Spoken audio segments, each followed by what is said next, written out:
నేను కొణిదెల పవన్ కళ్యాణ్ అనే నేను శాసనం ద్వారా నిర్మితమైన భారత రాజ్యాంగం పట్ల నిజమైన విశ్వాసం, విధేయత చూపుతానని, భారతదేశ సార్వభౌమాధికారాన్ని, సమగ్రతని కాపాడుతానని ఆంధ్రప్రదేశ్ రాష్ట్ర మంత్రిగా నా కర్తవ్యాలను శ్రద్ధతో, అంతఃకరణ శుద్ధితో నిర్వహిస్తానని, భయం గాని, పక్షపాతం గాని,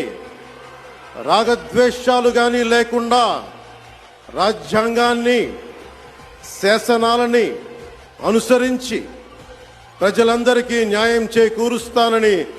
దైవ సాక్షిగా